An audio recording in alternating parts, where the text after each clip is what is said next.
Padre Dios, te damos gracias por este tiempo. Te pedimos, Señor, que bendiga, Señor, al pastor Matías, que, Señor, tú nos puedas hablar hoy a través de él, Señor, que seas tu, Padre Dios, enseñándonos a través de tu siervo, Padre. Te damos gracias, Señor, por esta oportunidad. Te pedimos, Señor, que cuides nuestras palabras, Señor, que cuides los dones que nos han dado, Señor, que nos ayudes. Ponemos este tiempo, Señor, en tus manos, en el nombre de Jesús. Amén. Ok. Amén. Voy a compartir nuevamente mi pantalla. Bienvenido, hermana Silvia. Y vamos a estar viendo dos temas hoy. Vamos a ver si logramos ver los dos temas por completo o hasta dónde llegamos en el segundo tema, ¿no?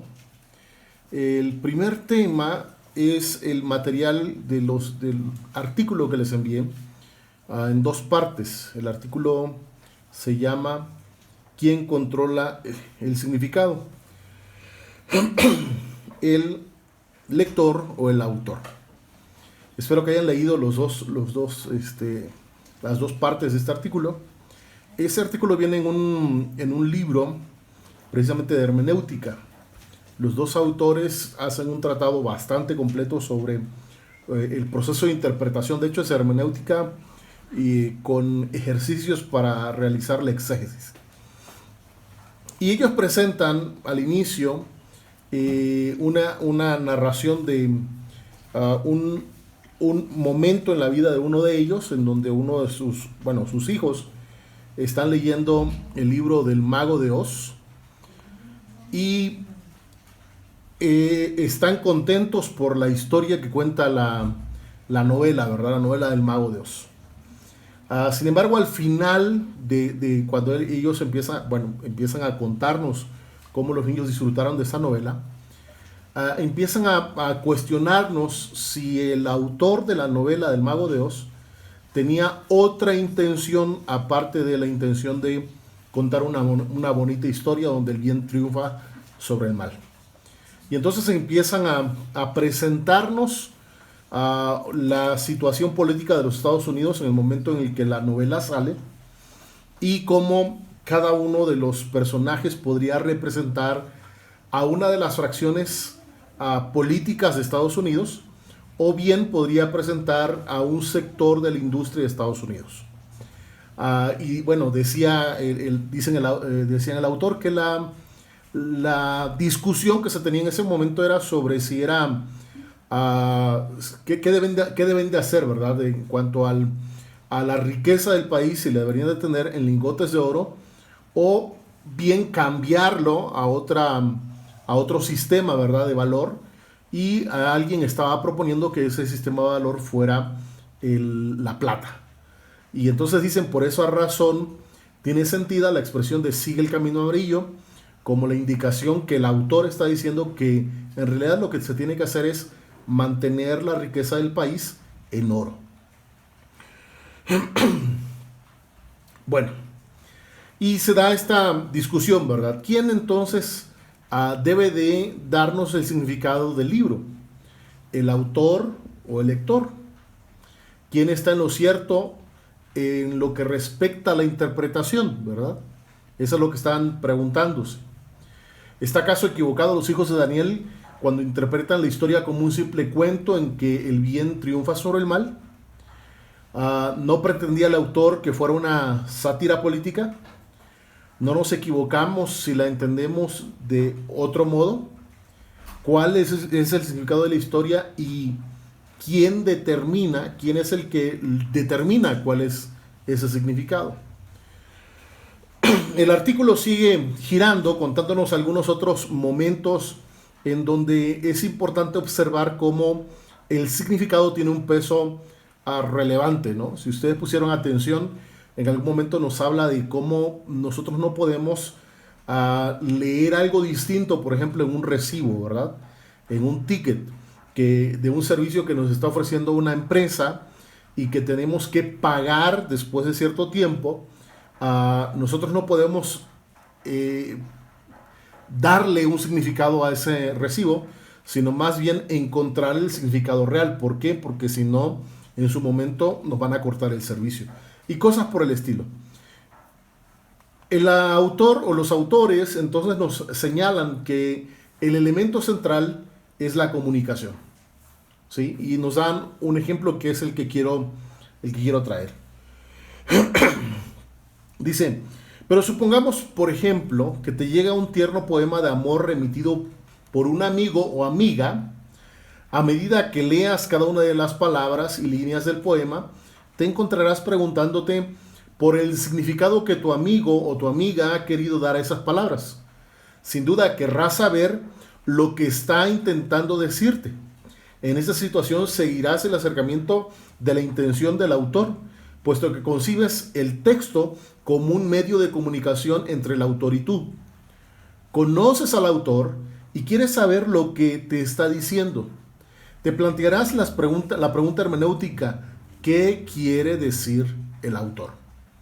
En este sentido, debemos recordar que la palabra de Dios es una comunicación directa de Dios con el ser humano.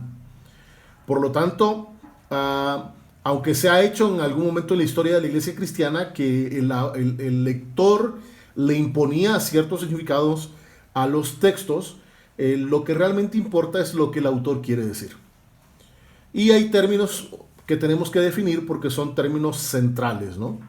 Un primer término que debemos de definir correctamente es el autor. Cuando hablamos de la literatura extrabíblica, la palabra autor elude a la persona que redactó el texto. Sin embargo, cuando utilizamos el término autor en el contexto del estudio bíblico, nos referimos tanto a los autores humanos como a Dios mismo.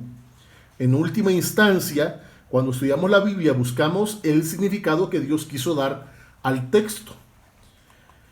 Otro término que tenemos que definir es significado y aplicación.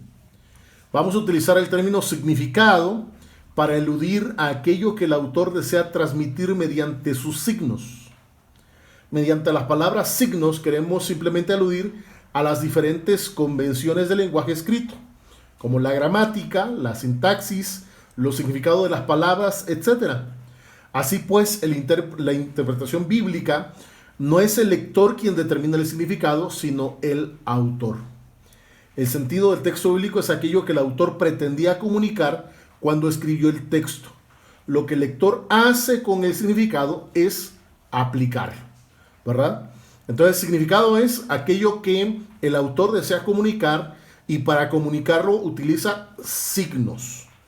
De manera particular, como lo hemos dicho ya en sesiones pasadas, estamos hablando de estos signos que tienen que ver con la gramática, ¿verdad? ¿Por qué? Porque nosotros vamos a estudiar un libro escrito, ¿verdad? Entonces hay que poner suma atención en las palabras, en cómo están entrelazadas las palabras, en qué temporalidad están conjugadas las palabras, etc. Y la aplicación es lo que hacemos con el significado de esa comunicación. Una vez que nosotros hayamos identificado el significado del texto que Dios quiere comunicarnos, nos toca a nosotros dar una respuesta a tal significado. Para aludir a la respuesta del lector, el significado del texto, utilizamos el término aplicación.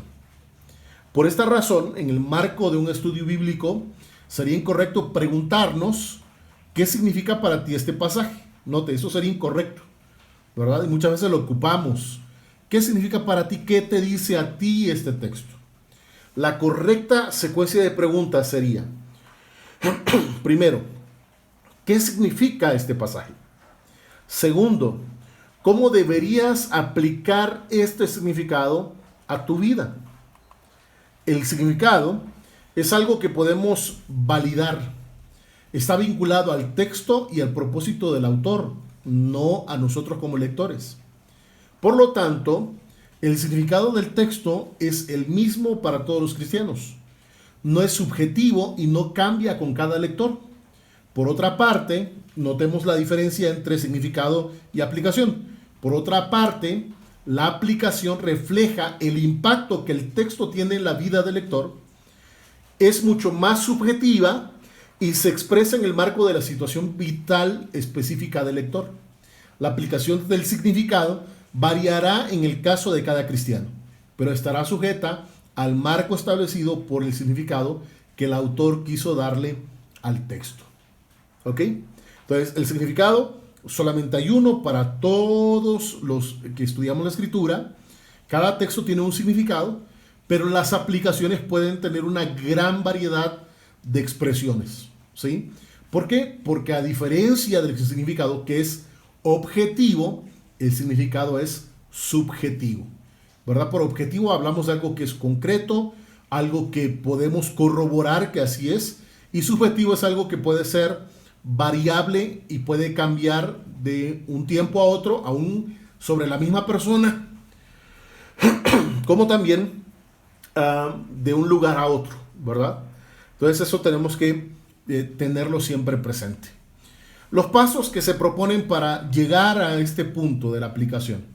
Primero, hemos de entender el texto en el contexto bíblico. Eso implica preguntarnos qué significó el texto para los primeros receptores. ¿Sí? ¿Qué significó ese texto en particular para los primeros receptores? Segundo, hemos de medir la anchura del río a cruzar. Y ahorita explicaré esto de la anchura del río a cruzar. ¿Cuáles son las diferencias entre los receptores bíblicos y nosotros? Paso 3.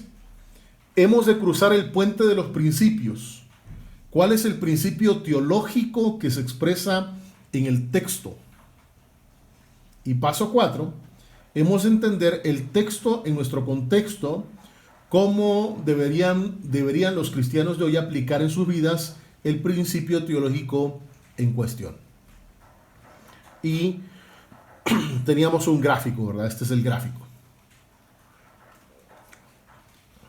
Si observan, van a encontrar del lado izquierdo del puente y del río, ¿verdad? Una distancia de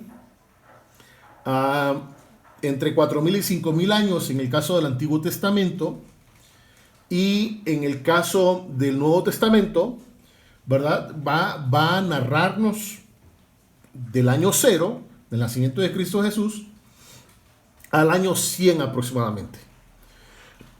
Y hago esta mención, aunque los escritos están por ahí del año 57, 55 en adelante, ¿no? Pero el contexto histórico que nos presentan va desde el año 0 hasta el año 100, dependiendo de dónde ubiquemos la escritura del libro de Apocalipsis. Y del otro lado, del lado derecho, tenemos el año 2020 después de Cristo, es decir, nosotros. Aquí hay una distancia de tiempo que tenemos que considerar, ¿verdad? Hay una diferencia de tiempo bastante grande. Y luego tenemos ahí a un personaje que está cruzando o está yendo hacia el puente, y el puente se llama Puente de los Principios. ¿Sí? Que son estos principios teológicos que tenemos que descubrir en el texto y que luego tenemos que ver cómo se aplica a nuestro tiempo. Y después tenemos un río. Ese río es el que tenemos que atravesar. Ese río son las barreras que tenemos que observar para poder encontrar el significado correcto del texto que estamos estudiando. Y tenemos ahí, dentro de ese río, la cultura, el lenguaje, el tiempo, la situación y el pacto. Por ejemplo, no es el mismo reto y la misma dificultad interpretar un texto del Nuevo Testamento que interpretar un texto del Antiguo Testamento. ¿Cuál es la razón? La razón es que en el Antiguo Testamento nosotros en el siglo XXI, estamos en un pacto que vamos a buscar el significado de un texto, ¿verdad?, que está situado en otro pacto, que es el Antiguo Pacto, por eso es el Antiguo Testamento. Así que ahí hay un elemento más a considerar. Sumado a eso, muchas de nuestras palabras tienen alguna etimología griega, por lo tanto, cuando vamos al Nuevo Testamento hay palabras con las que no vamos a batallar para comprender su connotación y su denotación, es decir, su significado real y las posibles significancias o posibles significados que se le pueden dar. Sin embargo, muy pocas palabras nuestras vienen del hebreo o del arameo, ¿no? Y digo muy pocas palabras porque al menos mi nombre Magdiel es un nombre que tiene raíces hebreas, ¿no? Y así vamos a encontrarnos a algunas otras nombres y palabras, pero van a ser muy pocas. En realidad son muy pocas. Así que eso tiene que ver con lenguaje, ¿verdad? Eso tiene que ver con lenguaje. Y otro elemento más, cultura. ¿Sí? La cultura. Es muy distinta nuestra cultura de la cultura del Nuevo Testamento, de las culturas del Nuevo Testamento y de las culturas del Antiguo Testamento. ¿Ok? Entonces, cierro esta primera parte señalando esto, ¿no? Nosotros no le damos el significado al texto. El significado del texto nos los da el autor del libro o el autor de los libros, y ese significado tiene que ver con aquello que Dios ha querido transmitirnos, pero no solamente Dios, sino aquello que Dios a través de los autores humanos ha querido transmitirnos. Por lo tanto, no podemos tener muchos significados. Podemos tener muchas aplicaciones, ¿ok? Pero solamente un significado. ¿Alguna pregunta de aquí antes de avanzar? Porque vamos a entrar ahora a los que son los principios hermenéuticos, y ahí sí tenemos un ejercicio en donde vamos a tomarnos un tiempecito para que ustedes vayan a ese texto, lo lean y empiecen a tener un ejercicio de interpretación guiado, ¿verdad? Todavía no vamos a hacer una interpretación completa.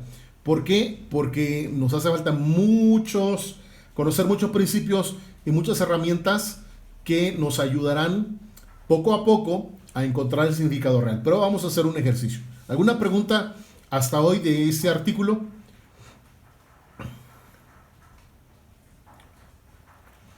Son muy buenos estudiantes, ¿eh? Qué bueno. Entonces vamos ahora a abordar el tema de hermenéutica y exégesis. Espero que también hayan leído este documento, dado a que va a ayudarnos, lógicamente, a avanzar un poco más rápido. Si ya lo leyeron, ¿verdad? Porque solamente van a recordar y vamos a retroalimentarnos. Ok. Bueno, este es quien controla el significado. Déjenme avanzo.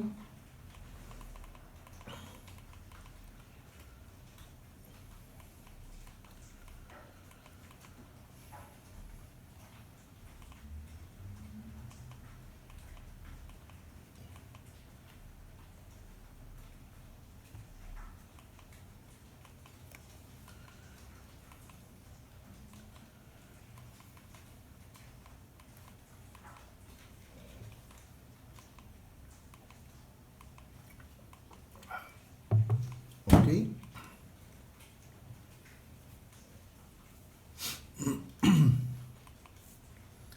Vamos, principios básicos de hermenéutica y la exégesis. Entonces, en este momento básicamente estamos arrancando lo que sería nuestra sesión 3. Para esta sesión tenemos dos objetivos. El primer objetivo es solamente explorar los principios de interpretación bíblica. Vamos a verlo de manera general, porque recuerden que el primer nivel ya especializado va a ser hermenéutica bíblica, ¿verdad? Cuando vamos a ver principios, todos los principios, vamos a estudiar, vamos a ver ejemplos en la Biblia. Ahora solamente vamos a verlo de manera somera, superficial, pero van a tener una idea mucho más clara cada vez que ustedes abran su Biblia de qué es lo que Dios les está presentando ahí, en ese texto que están leyendo. El segundo objetivo es conocer el proceso ideal al realizar una exégesis bíblica. Lógicamente, somos seres humanos imperfectos y por lo tanto muchas veces erramos al blanco, ¿verdad? Sin embargo, aquí debemos de confiar en la gracia de Dios. Aunque nosotros somos seres humanos imperfectos, Dios en su gracia y en su bondad nos usa para bendecir a su pueblo. Como dijimos hace un momento, la palabra de Dios tiene esta combinación, ¿verdad? Es tanto divina como humana. Hay un autor divino que inspiró a autores humanos que vivían en circunstancias muy particulares, con un lenguaje muy particular, con una cultura muy particular, y que entonces comunicaron la palabra de Dios en ese contexto en el que les tocó vivir. Entonces tenemos esta figura. Dios inspirando al autor humano. El autor humano recibe el propósito, el mensaje principal, y entonces utiliza los medios, ¿verdad? Y esta es el material y la estructura para escribir, para dar a conocer ese mensaje de parte de Dios a la audiencia original. Entonces recordemos esto siempre. Cada vez que yo voy a leer una carta, por ejemplo la carta del apóstol Pedro, esa carta, aunque de parte de Dios está dirigida para mí, de parte de Dios a través del apóstol Pedro, no estaba dirigida para mí, estaba dirigida para un grupo particular de cristianos en el Oriente Medio, ¿verdad? Ya en Asia. Y entonces esta iglesia tiene una característica y una circunstancia peculiar. Y cuando leemos la carta nos damos cuenta de qué circunstancia peculiar era en la que estaba viviendo esta iglesia. Ya cuando empezamos a ser conscientes de eso, lo que estamos haciendo es, por un lado, estamos reconociendo que nosotros vivimos en un tiempo distinto, en una ciudad distinta, y somos parte de una iglesia distinta, aunque somos parte de toda la iglesia. Pero reconozco que los receptores originales tenían condiciones particulares que yo necesito conocer para entonces poder comprender lo que el autor les quiso comunicar y así yo puedo encontrar el significado. Para eso nos sirve esta herramienta, ¿verdad? La herramienta de la hermenéutica. ¿Qué es la hermenéutica? Bueno, la hermenéutica es la ciencia y el arte de la interpretación bíblica. Debo de decir que no solamente existe hermenéutica bíblica, hay diferentes tipos de hermenéuticas, ¿sí? Hay diferentes herramientas para diferentes tipos de textos, pero en nuestro caso nos corresponde estudiar la hermenéutica bíblica. Es una ciencia, puesto que tiene una serie de reglas que llevan a un sistema ordenado para lograr la interpretación adecuada. Es arte porque la comunicación del mensaje es flexible y si se aplica de manera rígida y mecánica, se puede distorsionar el sentido del texto. Otra forma de entender la hermenéutica es yéndonos precisamente a sus raíces, ¿verdad? Viene de esta palabra en griego hermeneutike techne, que es interpretar, traducir, explicar. Es el conocimiento y el arte de la interpretación de los textos para determinar el significado exacto de las palabras mediante las cuales se ha expresado un pensamiento. ¿Sí? Antes de que pudiéramos hablar de hermenéutica bíblica, como ya dije, existían muchas hermenéuticas y de hecho encontramos un texto que es Hechos capítulo 14, verso 12. En la Reina Valera actualizada del 2015, vean cómo tradujeron este texto. En la Reina Valera 60 utilizan, si no mal recuerdo, el nombre de Mercurio. Pero aquí en esta versión dicen que a Bernabé le llamaron Zeus y a Pablo Hermes porque era el que llevaba la palabra, ¿verdad? Y de ahí, de este dios Hermes, ¿verdad? Surge el término hermenéutica, ¿sí? Lógicamente, cuando hacemos uso de la hermenéutica, no estamos conectándonos con ningún dios, sino más bien estamos haciendo uso de una serie, como ya dijimos, de principios que nos ayudan a interpretar de manera correcta un texto, ¿sí? A encontrar su significado real. Entonces veamos estos 12 principios de hermenéutica, que son, digamos así, los principios básicos.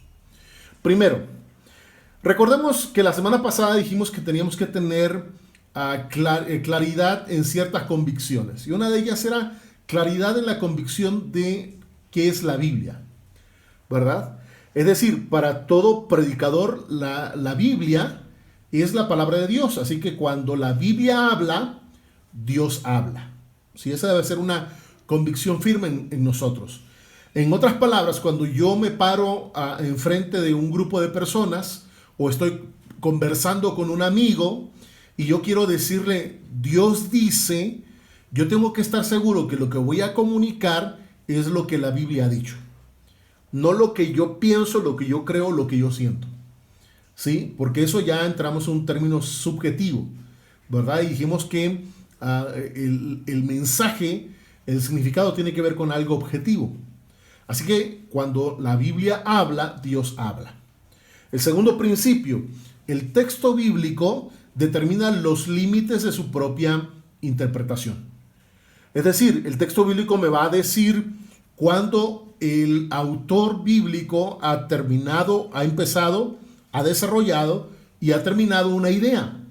Cuándo está pasando a iniciar, desarrollar y terminar una siguiente idea. También, no solamente eso, va a decirme qué conexiones tiene con otros pasajes bíblicos. ¿Por qué? Porque el mismo texto bíblico va a determinar los límites de su propia interpretación. Eso quiere decir que yo puedo ocupar entonces todos los textos de la Biblia para interpretar todos los textos de la Biblia. La respuesta es no, a menos que ese texto de la Biblia te invite a interpretarlo usando todos los textos de la Biblia, ¿verdad? O bien, cuando tú sencillamente vayas a ese texto de la Biblia y no encuentres suficiente luz en ese texto y en los contextos cercanos, entonces vete a toda la Biblia, ¿no? Pero son casos muy, muy extraños, ¿verdad? Generalmente vamos a encontrar que la interpretación de un texto va a tener sentido cuando yo tomo en cuenta el contexto literario cercano. Recordemos que por contexto literario hablamos de los pasajes que le anteceden y los pasajes que siguen después del texto que estamos interpretando. 3. La escritura debe de ser interpretada por la escritura. ¿Sí? Esa escritura está compuesta de palabras, de frases, de oraciones, de párrafos, de un libro completo que tiene un propósito, una intención, un objetivo, que ahí mismo va a decirme, y entonces yo puedo interpretar el texto a partir de ese propósito, intención, meta y objetivo. 4. El texto bíblico se dirige a nosotros como frases. Ya dijimos palabras, gramáticas, proposiciones, ¿verdad? Y luego párrafos, etc. 5. El canon establece los límites de la revelación escrita de Dios. Una vez más, la Biblia interpreta a la Biblia. ¿Sí? Y vamos a encontrarnos con algunos pasajes ciertamente que van a demandarnos alguna explicación y probablemente no encontremos una explicación a partir de la escritura misma. Ahí tenemos una de dos: o nos volvemos adivinos y le imponemos a ese texto que no le encuentro una explicación en toda la Biblia, y yo entonces le doy un significado, o sencillamente reconozco lo que la Biblia misma dice. Hay cosas que Dios se ha guardado para sí mismo y que no tenemos por qué estar inventando cosas, ¿verdad? De manera particular, un servidor ha preferido esta segunda opción, ¿verdad? Encontrar algún texto en donde sencillamente, después de todos los esfuerzos de buscar en la misma palabra, en el mismo texto, en el mismo libro, en los libros del mismo autor, o en todos los libros del mismo testamento, o en toda la Biblia, y no encontrar respuesta, yo he preferido quedarme con la duda, ¿verdad? Y me he prometido, aunque estoy seguro que eso no va a darme ni tiempo, ¿no? Pero yo digo, cuando está allá en los cielos voy a preguntarle al Señor qué quería decir. Pero luego me doy cuenta de que probablemente cuando yo llegue al cielo, lo que menos voy a querer es despejar dudas que tenía aquí en la tierra, ¿verdad? Lo que voy a querer es disfrutar de la presencia de nuestro Señor. 6. Las formas de la literatura bíblica, de las escrituras, son como el autor divino tuvo la intención. Noten, las formas de la literatura bíblica. Y aquí entonces hablamos de formas literarias. Tenemos entonces en la Biblia narraciones, parábolas, epístolas. Tenemos el género apocalíptico, tenemos género escatológico, tenemos crónicas, tenemos poesía, tenemos sabiduría, tenemos profecía, etcétera. ¿Sí? Entonces nosotros tenemos que poner atención, porque a partir de esa forma literaria, de ese género literario, es la forma en la que vamos a abordar el texto. ¿Ok? 7. Ninguna autoridad externa puede corregir la escritura en ningún aspecto. ¿Sí? Aquí no es que el pastor dijo que el texto no. Si el texto no dice, no importa lo que diga yo como pastor, no importa lo que diga yo como maestro, no importa lo que diga el Papa Francisco, iba a decir don Francisco, pero el Papa Francisco, ¿verdad? No importa lo que diga él. Si el texto no dice eso, nadie puede corregirlo. ¿Por qué? Porque la Biblia es la única autoridad sobre la Biblia. Ella es la última autoridad, es la Biblia misma. ¿Por qué? Recordemos lo que dijimos en el principio número 1. Cuando la Biblia habla, Dios habla. 8.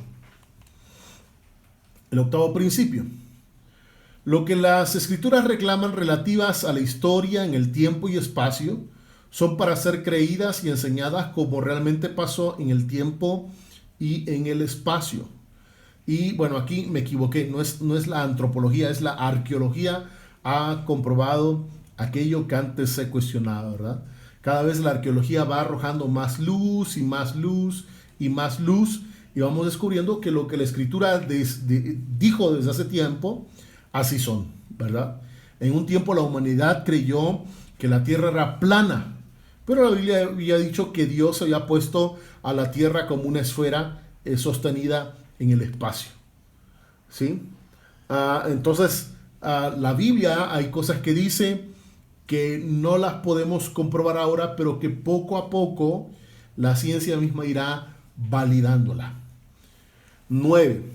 Las Sagradas Escrituras se han de leer como una historia que contiene historias. Y es importante observar esto. Es una historia que podríamos ver, por ejemplo, diferentes líneas de pensamiento que van desde el Génesis hasta el Apocalipsis, ¿no? Una de ellas, el reino de Dios, desde el Génesis hasta el Apocalipsis. El reino de Dios es ese lugar donde Dios es rey, donde su ley es su palabra y donde hay un grupo de personas que se reconocen súbditos de Dios o están sujetos a la voluntad de Dios. Y vamos a encontrar en el Génesis, ¿verdad?, que está Dios como el creador y sustentador de todo. Y vamos a tener la única norma de parte de Dios para sus súbditos. De todos los árboles del huerto puedes comer, excepto del árbol de la ciencia del bien y del mal. ¿Verdad? Hay una norma, hay un pueblo, Adán y Eva, y hay un rey. Y así podemos ir viendo cómo esta idea del reino de Dios está presente en toda la Escritura. Pero podemos hablar también de la promesa del Mesías desde el Génesis hasta el Apocalipsis. Podemos hablar del plan de redención de parte del Señor desde el Génesis hasta el Apocalipsis, ¿verdad? Es una historia, pero dentro de esa gran historia hay más historias. Y hay que aprender a discernir cuando una historia está conectada directamente con la gran historia y cuando está conectada de manera indirecta con la gran historia. Poco a poco iremos explicando un poquito más esto. 10. Nuestra confianza en la Biblia no se ha quebrajado. Todo lo que dice es cierto y todo lo que promete que vendrá sucederá. 11. Nuestra comprensión de la Escritura es dependiente de la obra del Espíritu Santo. ¿Sí? aunque humanamente hablando podemos ser inteligentes para acercarnos al texto y comprender mucho del texto, en realidad nuestra comprensión no podrá ser profunda a menos que tengamos esa ayuda del Espíritu Santo, que es la que nos ilumina, ¿verdad? El Espíritu Santo obra y entonces nosotros somos iluminados en nuestro entendimiento y podemos comprender el significado, pero también podemos aplicar ese significado a nuestra vida. Por último, nuestro estudio y la interpretación de la Biblia no es un fin en sí mismo. En otras palabras, el intérprete de la palabra, de la escritura, no tiene como fin último saber lo que dice el texto. Tiene como fin último aplicar lo que dice el texto, ¿verdad? Estamos enfocados en primer lugar en nuestra propia transformación para que entonces al comunicar la palabra del Señor nosotros seamos los primeros que hemos experimentado las mieles, ¿verdad?, de la palabra, pero también en ocasiones la amargura de la palabra.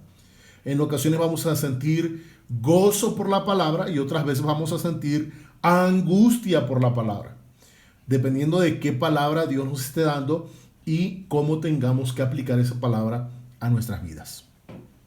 Vamos avanzando. Les muestro algo que no está en sus documentos y que luego ustedes podrán ya descargar en la plataforma de Classroom esta presentación. Y esos son los círculos de contexto. Esto tiene que ver con los contextos literarios, ¿verdad? Tenemos ahí en el centro palabra. Es decir, cuando vamos estudiando el texto hay una palabra que es la palabra clave que tenemos que observar detenidamente y luego ver cómo esa palabra encaja en una frase. Entonces ya tenemos un segundo círculo contextual, pero esa frase es parte de una oración. Tenemos entonces otro círculo contextual, pero esa oración es parte de un párrafo y ese párrafo es parte de una sección, pero esa sección es parte de un libro bíblico, pero ese libro bíblico es parte de un conjunto literario. Por ejemplo, solamente para ponerlo como ejemplo en este momento, no tengo aquí el estudio, pero podemos hacerlo como tarea para la semana, ¿no? Pensemos en la palabra gozo, ¿sí? Gozo o regocijo, para ser más puntual. Regocijaos en el Señor. Otra vez os digo, regocijaos, ¿verdad? La palabra es regocijo. Pero entonces esta palabra regocijo viene en una frase, regocijaos en el Señor. Pero viene en una oración. Otra vez os digo, regocijaos. Pero viene en un párrafo. Pero viene en una sección. Pero viene en un libro. ¿Qué libro sería si estoy hablando de regocijaos en el Señor? Otra vez os digo, regocijaos. Alguien que prenda su micrófono y que nos diga a ver de qué libro, qué género es ese libro, quién es el autor.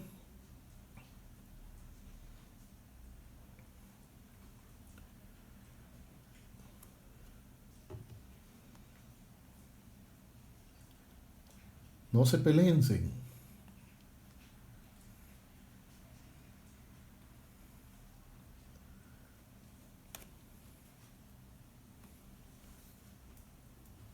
Ajá.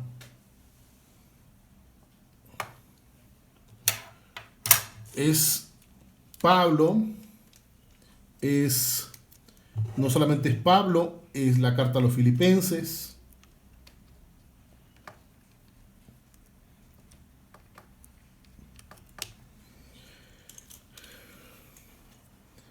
Ok. Pero, ¿qué otras cartas escribió Pablo? ¿Alguien puede ilustrarnos?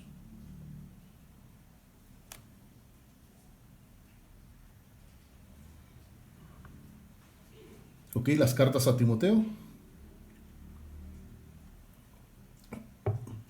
Tito, Filemón, Romanos. Bueno, notemos las cartas a Timoteo, Tito, Filemón. Bueno, las cartas a Timoteo, Filemón son cartas pastorales, ¿no? La carta a Filemón es una carta personal. Pero luego tenemos, por ejemplo, las cartas gemelas ¿verdad? Que son del apóstol Pablo, que es Efesios y Colosenses. Usted puede ir a Efesios y Colosenses y observar que el contenido es muy parecido, ¿sí? Y entonces se les llama las cartas gemelas. Y ahí estamos hablando de un conjunto literario, ¿verdad? Y como conjunto literario estamos haciendo referencia a las cartas del apóstol Pablo. Pero también es parte de un testamento, ¿verdad?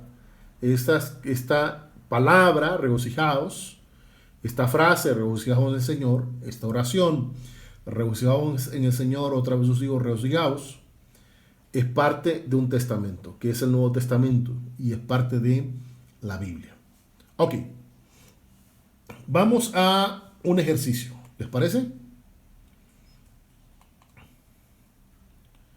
Vamos a un ejercicio. Vamos a tomarnos 5 minutos. Ahí usted vamos a tomarnos ahí cada uno. Vamos a leer este pasaje. Lo ven, ¿verdad? Vamos a Josué capítulo 1, del verso 1 al verso 9. Y vamos a responder estas preguntas. Son 3 preguntas sencillas. ¿Cuál es la forma literaria? ¿Cuál sería su contexto literario inmediato? ¿Y cuáles serían las palabras claves? ¿Sí? Y aquí les puse un gráfico, ¿verdad? Las cosas que hay que buscar para encontrar una palabra clave. Son esas palabras que son enfatizadas, repetidas, relacionadas, similares o bien diferentes. ¿Ok? Vamos a tomar 5 minutos. Son las 8:47, 8:52. Estamos retomando la clase. ¿Ok? Entonces vamos.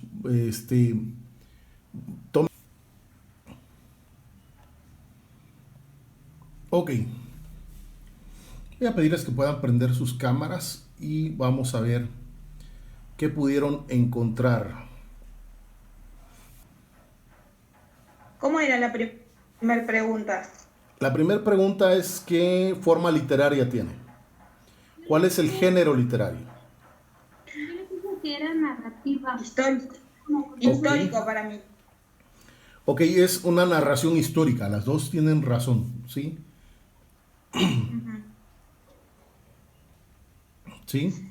Después la segunda no me costó, pero la tercera puede ser, encuentro mucho las palabras que se repiten son Moisés, Jehová, esfuerzo, valentía, y después en el 9 habla en diferente a lo que le viene diciendo, habla de meditar la palabra de día y de noche.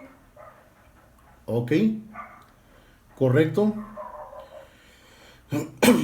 Ok, recordemos cuando hablamos de contexto literario, dijimos que eran los versos anteriores y posteriores del texto que estamos analizando. En este caso, ¿alguien me puede leer el verso 1 de Josué capítulo 1?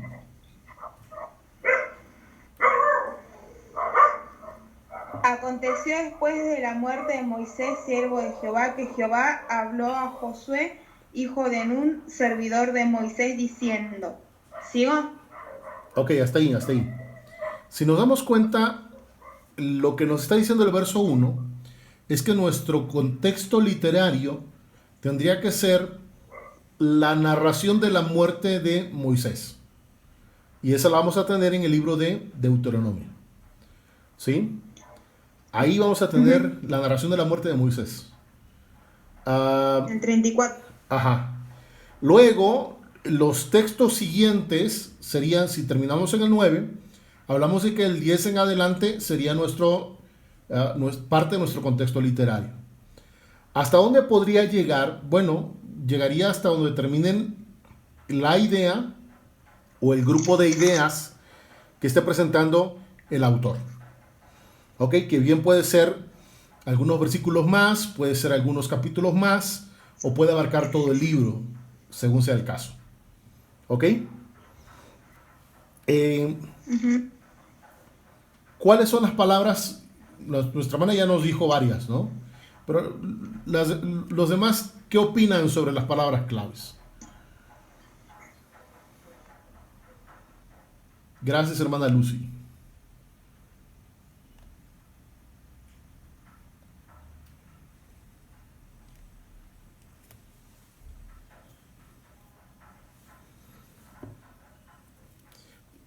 Si notan, verso 1 dice la muerte de Moisés, verso 2 dice mi siervo Moisés ha muerto.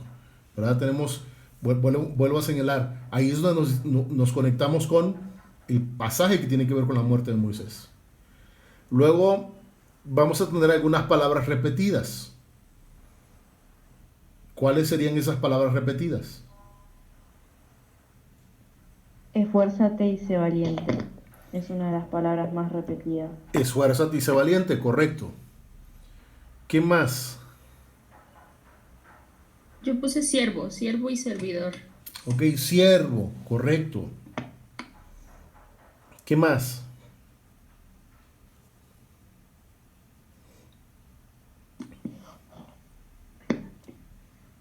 No temas. No temas.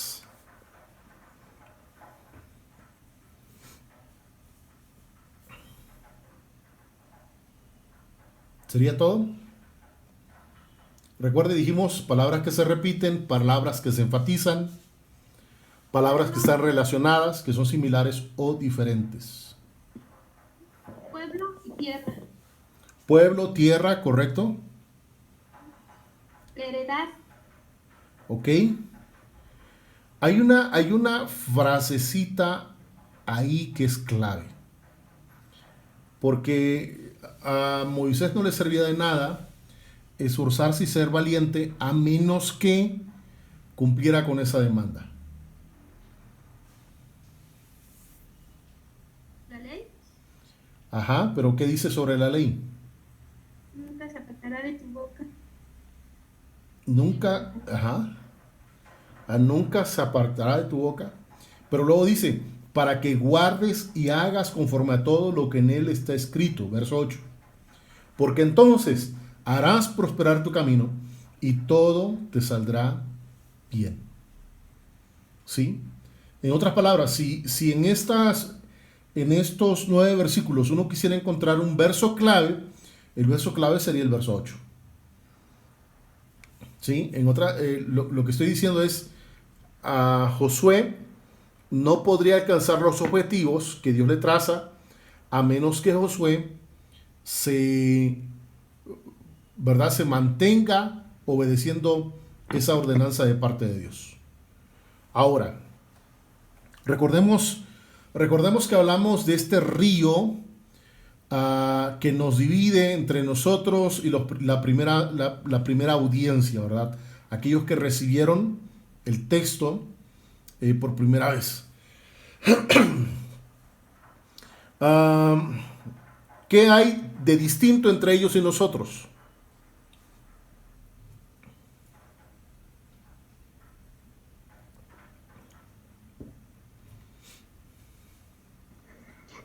Las épocas. Las épocas. ¿Qué más? Estamos hablando de cerca de 3.000 o 4.000 años de distancia, ¿verdad? Las costumbres. Las costumbres. Ellos eran nómadas, nosotros no somos nómadas. Pero también hay algo clave. Hay algo más que es un poquito más profundo. Y es el pacto. Ellos están inaugurando el pacto antiguo. ¿Dónde lo inauguran? Lo inauguran en Éxodo 19 y 20. ¿Sí? Ahí se les da la ley. Esta ley es la que está haciendo mención ahora a Dios, a Josué. Pero nosotros no estamos en el pacto de la ley, ¿verdad? Nosotros estamos participando del nuevo pacto. Y esa es una diferencia clave, ¿eh? Esa es una diferencia clave. ¿Por qué? Porque alguien puede venir y tratar de imponernos las normas de la ley y decirnos que tenemos que obedecer la ley. Pero nosotros tenemos que recordar, nosotros estamos en un pacto distinto, que no menosprecia la ley, pero que sabe que la ley no es el camino. ¿Ok? Y es algo clave. ¿Por qué? Porque estamos abordando un texto del Antiguo Testamento. Para ellos, la ley era el camino para la salvación. Para nosotros, el camino para la salvación es Cristo Jesús. ¿Ok? Bueno, vamos a cerrar aquí la sesión hoy. Vamos a cerrar aquí. Nos va a quedar la mitad de la clase de la sesión 3 pendiente. La siguiente semana lo abordamos. Pero yo les invito, vayan a la plataforma Classroom. Ahí voy a subir la presentación completa, pero también voy a ponerles un ejercicio para que ustedes empiecen a observar el texto. ¿Ok? Como ya abordé un poquito el tema de regocijaos, lo que voy a hacer es ponerles un ejercicio que esté en Filipenses. ¿Ok? Que es una carta de 4 capítulos, es una carta bastante sencilla. Claro, tiene sus retos, pero es una carta que va a ayudarnos a aplicar lo que hemos visto hasta ahora en esa carta. ¿Ok? Y la siguiente parte de la sesión lo vemos el próximo lunes y abordamos la siguiente parte de la sesión, la abordamos con Filipenses para que entonces ustedes tengan una idea mucho más clara. ¿Les parece? ¿Alguna pregunta hasta aquí? Cerrar esto para que la próxima semana entremos con exégesis y tengamos claro cuál es la diferencia entre hermenéutica y exégesis. Rob Haskell, que es un autor precisamente de un libro sobre hermenéutica, aclara la distinción entre hermenéutica y exégesis. Él dice: otro término usado frecuentemente es hermenéutica, aunque muchas veces esta palabra se presenta como otra manera de decir exégesis, hay en realidad una distinción importante entre ellas. Hermenéutica es la teoría que utilizamos para interpretar. Bajo este tema discutimos qué reglas usaremos al interpretar un texto. Exégesis es la aplicación de las reglas a una situación específica. ¿Se da cuenta? Una es teoría, la otra es aplicación. Entonces, bajo hermenéutica podemos decir, por ejemplo, que un pasaje bíblico, si lo vamos a entender bien, esa es una determinación teórica no relacionada con un pasaje en particular. Es una regla general. Luego aplicamos esa regla a una instancia específica donde practicamos exégesis. Buscaríamos todas las palabras en un pasaje, en un diccionario, y juntaríamos la información para llegar a una conclusión o a una interpretación. ¿Sí? Entonces, la diferencia básica que tenemos que tener en mente sobre hermenéutica y exégesis es que hermenéutica es la teoría, son las reglas, los principios, y la exégesis es la aplicación de esas reglas y principios a un texto determinado. ¿Ok? Es decir, yo les di tres preguntas que buscaba que ustedes aplicaran 3 principios. Esos principios son hermenéutica. Al momento de ustedes empezar a contestar esas preguntas, están haciendo exégesis. ¿Ok? Bueno, vamos a cerrar entonces nuestra sesión de hoy. Voy a pedirle, por favor, a nuestra hermana Nadia que nos despida en oración, por favor. Y nos vemos el próximo lunes, si Dios lo permite. ¿Ahí me escuchan? Sí. Ok, perfecto. Tengo un poquito tapada la nariz, espero que sí se me entienda. Vamos a orar. Dios bueno que estás en el cielo y en todo lugar, gracias.